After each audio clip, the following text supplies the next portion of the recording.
My brother, who was presumed dead, wrote to me asking for help. But what happened next shocks you. I was at work, mindlessly typing up some reports, when my phone buzzed on my desk. Just another notification in a sea of emails and messages. But when I glanced at the screen, my breath caught in my throat. Unknown number. Hey, it's me. I need your help. My fingers froze over my keyboard. My stomach twisted. The message wasn't what unsettled me. It was the name flashing at the top of the screen. Jake. My brother. My brother who died 5 years ago. My first thought? A scam. Someone spoofing his number. But then I remembered. That wasn't possible. Jake's phone was buried with him. I felt my pulse pounding in my ears. The office noise around me, the hum of printers, the distant chatter of coworkers, suddenly faded into the background. I picked up my phone, my hand trembling slightly, and pressed call. It rang once. Then, "This number is not in service." I pulled the phone away from my ear and just stared at it. What the hell? I tried to tell myself it was a mistake. Maybe some weird glitch. But that night, I barely slept. My mind running in circles. Had someone hacked his old number? Was this some sick joke? And if so, who the hell would do something like this? I spent the next 2 days trying to ignore it. I buried myself in work, convinced it was some random one-off thing. But then, another text. At 3:14 a.m., my phone lit up again, and when I saw the message, my blood ran cold. Jake's number. Do you still have the lucky coin? I sat up so fast I nearly knocked my phone off the nightstand. My room was pitch black, but suddenly I felt watched, like someone was standing just outside my bedroom door. The lucky coin. That was our thing. Just Jake and me. When we were kids, he found an old quarter on the sidewalk and gave it to me, claiming it was lucky. I kept it for years, even after he died. It's still in a small wooden box in my closet, tucked away with the few things of his I couldn't bring myself to part with. No one else knew about that coin. Not our parents, not my friends, not even my ex. My hands were shaking as I typed out a response. Who is this? 3 dots appeared, then disappeared. Then finally, Jake's number. You need to come home. Ask Mom about the cabin. The cabin? I felt a chill creep up my spine. What cabin? I sat there, staring at my phone, my heart slamming against my ribs. I hadn't been home in years, not since Jake's funeral. There was no way this was real. Either someone was messing with me, or Jake wasn't as dead as I thought. Sleep never came. I lay in bed, gripping my phone, rereading the message over and over. Jake's number. You need to come home. Ask Mom about the cabin. The cabin? I sat up, rubbing a hand over my face. My family never owned a cabin. We weren't the type to take weekend trips to the woods. Growing up, every summer was spent at home. Maybe the occasional trip to a nearby lake, but no cabins, no family getaways, nothing. So why was Jake, or whoever was using his number, telling me to ask about it? The thought gnawed at me all night. Every rational part of my brain screamed that this was just some elaborate hoax, a scammer playing a sick joke. But then I thought about the lucky coin, the one only Jake and I knew about. Who else could have sent that message? By noon the next day, I was gripping my steering wheel, making the 2-hour drive back to my parents' house. I hadn't been back in years, not since the funeral. The house looked the same, too much the same, like it was frozen in time, untouched since Jake died. The white paint was a little more faded, the garden less kept, but otherwise, it was like stepping straight into my childhood. I rang the doorbell. Footsteps. Then the door cracked open, and my mom stood there, her face carefully blank. She blinked at me, like she wasn't sure I was real. Ethan? Hey, Mom. I tried to keep my voice neutral, but there was tension underneath. Can I come in? She hesitated. Just for a second. Then she stepped aside. Walking into the house felt surreal. The scent of old wood and coffee hit me immediately, dragging me back to a time when things were simpler, when Jake and I were just two dumb kids sneaking cookies from the kitchen. The memories made my stomach twist. In the kitchen, my dad sat at the table, flipping through a newspaper. When he saw me, his expression darkened. "Didn't expect to see you here," he muttered. "Yeah, well," I pulled out my phone and opened the messages. Something weird happened. I slid the phone across the table. My mom glanced at the screen, then recoiled like she'd been burned. My dad, however, froze. Neither of them asked what I meant. Neither of them said, "That's impossible," or "What are you talking about?" Instead, my mom went pale. And that's when I knew. They already knew. "Where did you get this?" my dad asked, his voice unnervingly even. "It just came through," I said, watching them carefully. "Two texts from Jake's number." Silence. The tension in the room was suffocating. My mom's hand was trembling slightly as she gripped the counter for support. My dad stared at me like he was trying to decide what to say next. I pressed forward. "So, the cabin is real?" My mom sucked in a sharp breath. My dad didn't blink. And then, finally, she whispered the words that made my entire body go cold. "Jake didn't die in a car accident. That's just what we told everyone." For a second, I thought I misheard her. I stared at my mom, waiting for her to laugh, to tell me this was some cruel joke, some twisted misunderstanding. But she just stood there, gripping the counter like she might collapse. My dad exhaled, slowly, rubbing a hand over his face. "Mom," I said carefully, my voice barely above a whisper. "What do you mean?" "Jake didn't die in a car accident." She looked at my dad, her eyes pleading, as if she wanted him to answer instead, but he didn't. He just looked tired. I felt my heart slamming against my ribs. "Mom," her lips trembled. "We had to protect him." The words sent a chill down my spine. I pulled out a chair and sat down before my legs could give out. "Protect him? From what?" Neither of them spoke.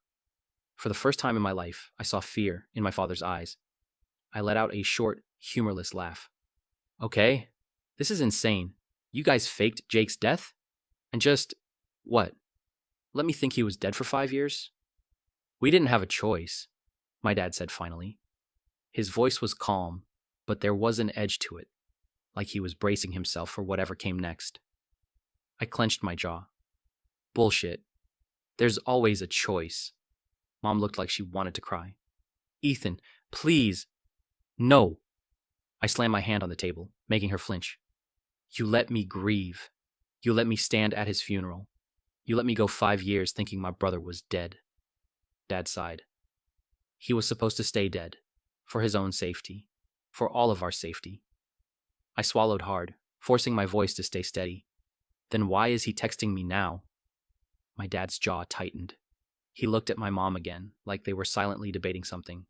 Then, finally, he muttered, "If he's reaching out, it means they finally found him." The room went silent. I felt a cold sweat break out on my skin. "Who?"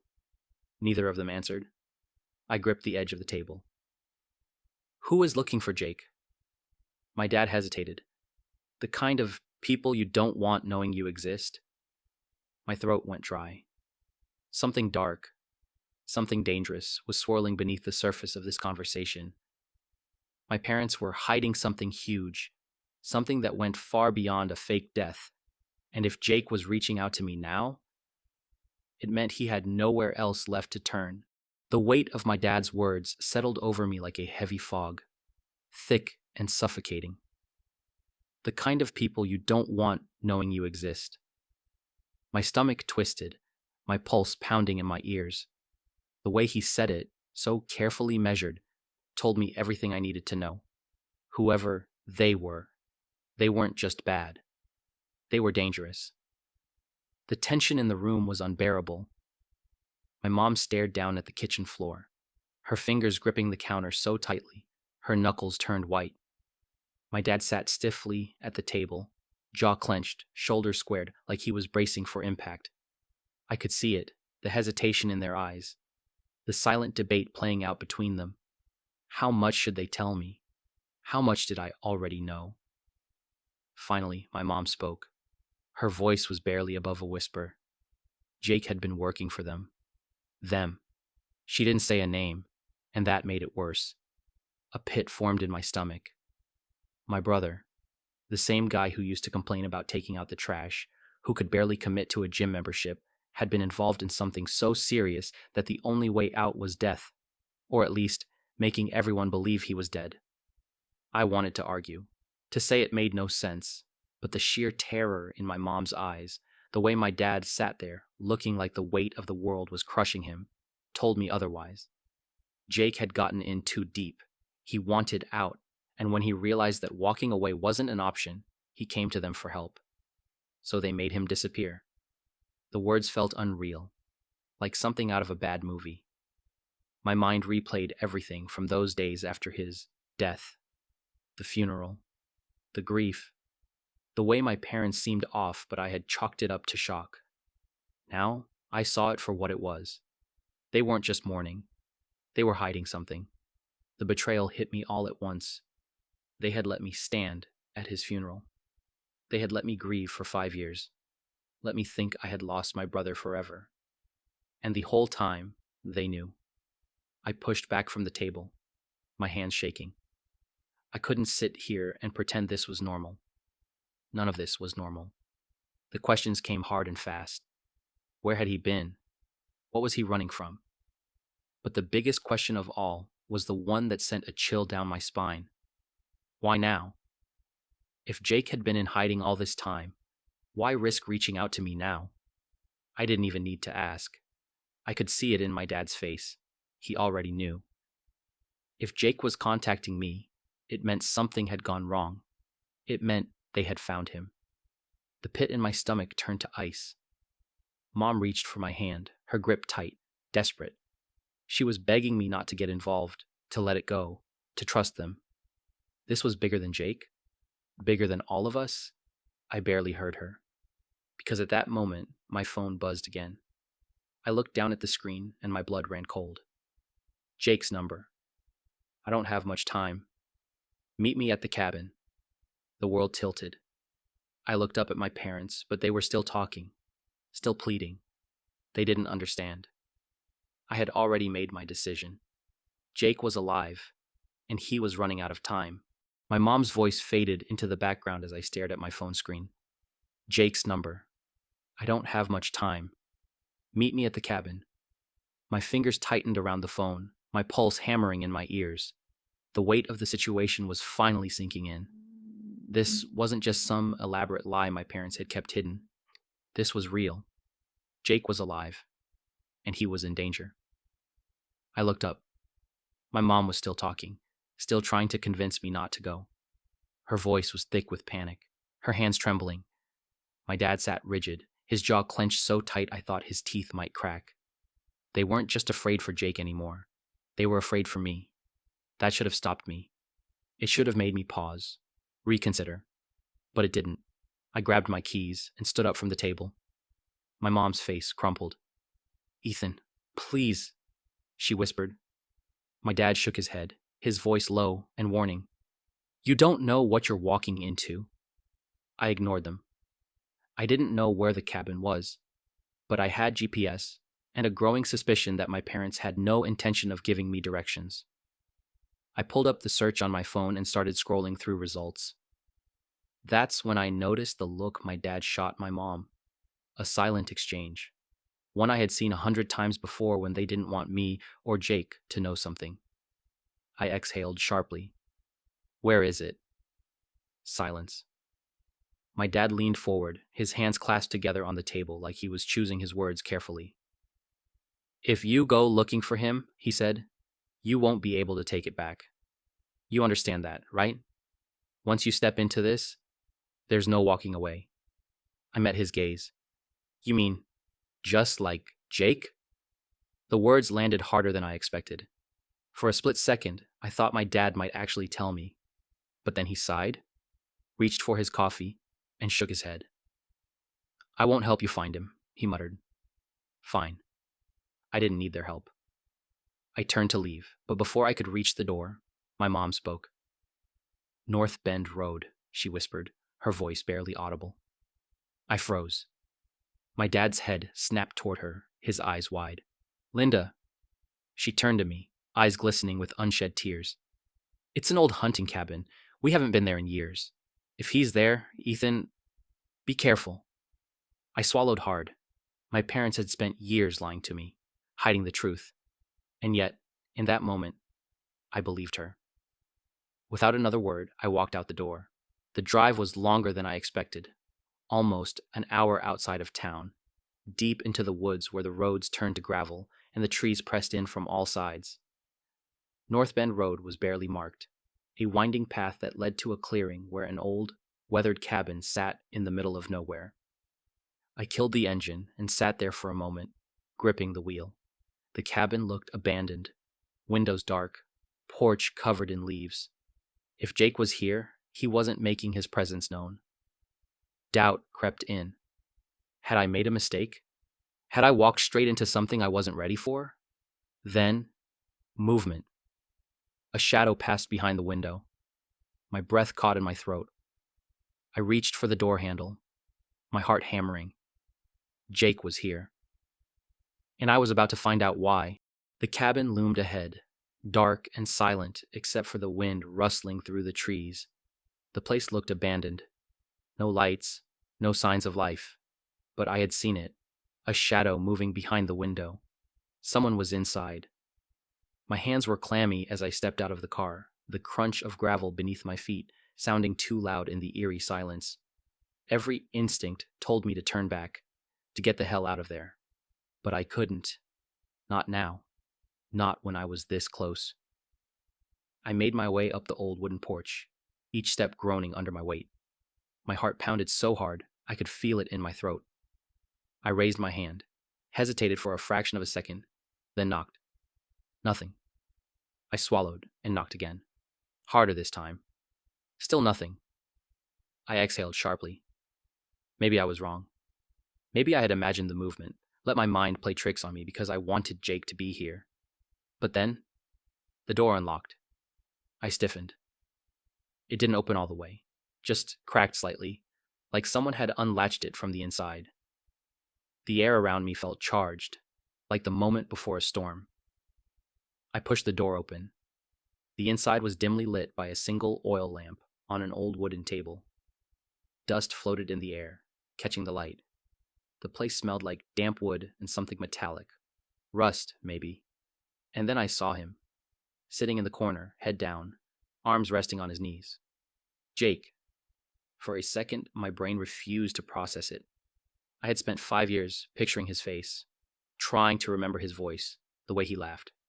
And now, here he was, real, alive. But he wasn't the same. His hair was longer, messier. There were dark circles under his eyes, his jaw sharper, his frame thinner. He looked like someone who had been running for a long time. And right now, he looked like he had no idea whether to be relieved or terrified that I was standing in front of him. I opened my mouth, but no words came out. Jake let out a breath, almost a laugh, but not quite. "You actually came."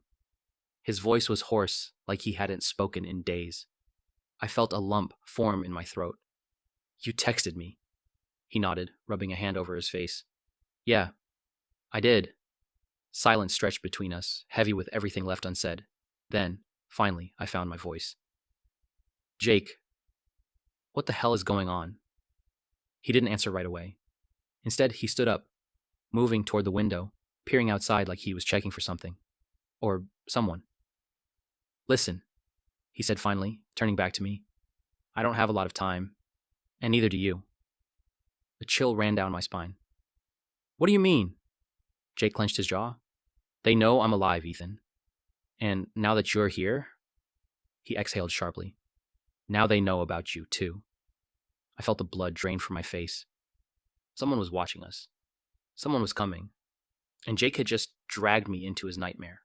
The air inside the cabin felt thick, suffocating. My brain was still scrambling to process what Jake had just said. "Now they know about you, too." I could feel my heartbeat in my throat. They. Who the hell were they? What had my brother done that was so bad our parents had to fake his death to keep him safe? I took a slow, shaky breath. Jake, you need to start making sense. Who are these people? He didn't answer right away. Instead, he turned back toward the window, scanning the tree line like he was expecting something, or someone, to be out there. His jaw clenched, and for the first time, I saw it. Fear. I thought I was being smart, he muttered, shaking his head. I was young, cocky. I thought I could make some quick money, and I got involved with the wrong people. People who don't forgive. I watched him carefully, my stomach churning. He was talking like someone who had been running for a long time, someone who knew what was coming for him. What did you do? I asked, my voice barely above a whisper. Jake exhaled sharply. I worked for them, running jobs, making deliveries, no questions asked. It was easy money, until it wasn't. He turned to me, his expression dark. I saw something I wasn't supposed to, and instead of keeping my mouth shut, I tried to walk away. The air felt thick. I didn't know what he had seen, and I wasn't sure I wanted to. But one thing was obvious. They never let him leave. I opened my mouth to ask more, but then, a sound outside. Jake's head snapped toward the window, his body going rigid. I barely had time to register what was happening before I heard it too. The crunch of gravel, footsteps, my pulse spiked. Jake moved fast. He grabbed my wrist and yanked me toward the back of the cabin, his grip like iron. We need to move, he hissed. I resisted, trying to slow him down. Jake, wait.